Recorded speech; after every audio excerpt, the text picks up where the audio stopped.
लाडक्या बहिणींच्या खात्यात आजपर्यंत 2 महिन्यांचे पैसे येणार। फेब्रुवारी आणि मार्च महिन्याचे एकत्रित 3,000 रुपये मिळणार। महिला आणि बालविकास मंत्री आदिती तटकरे यांची ही माहिती।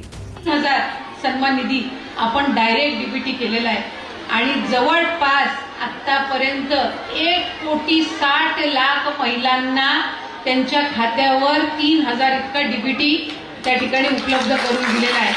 लाडकी बहीण योजनेसाठी केवायसी मध्ये अनेक अडचणी येतात। साधारणपणे रोज 4 ते 5 लाख महिलांचे ई केवायसीची प्रक्रिया ही साईटवर पूर्ण होत आहे। साधारणपणे 1 कोटीपेक्षा जास्ती महिला आज बऱ्यापैकी त्यांचं ई केवायसीची प्रक्रिया झालेली आहे।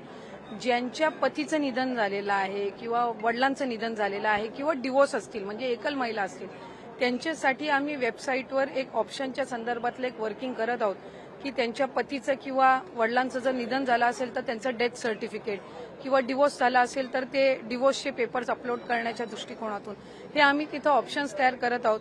त्यासाठी वेबसाईटमध्ये ज्या काही त्या पेजवर ज्या काही बदल करण्याची गरज आहे त्याची प्रक्रिया ही आम्ही सुरू करत आहोत। त्यामुळे साधारणपणे ज्या सर्व पात्र महिला आहेत त्या लाभापासून वंचित राहता कामा नये या दृष्टिकोनातून आम्ही काम करत आहोत। पण ई केवायसीची प्रक्रिया आहे त्याच्यामध्ये पण जो मधल्या कालावधीमध्ये पाऊस झाला किंवा मराठवाडा आणि पश्चिम महाराष्ट्र काही कोकणाच्या परिसरामध्ये उत्तर महाराष्ट्रामध्ये जी अतिवृष्टी झाली त्या संबंध परिस्थितीमध्ये कायकांचे कागदपत्र त्यांना गमवावे लागले म्हणजे त्या पुराच्या परिस्थितीमध्ये तर त्या संदर्भातला निर्णय हा आम्ही त्यांना एक्सटेन्शन देणं मुदतवाढ देणं हे आम्ही निश्चितपणाने त्या ठिकाणी करू आणि कुठलाही पात्र लाभार्थी लाभापासून वंचित राहणार नाही याची दक्षता आम्ही नक्कीच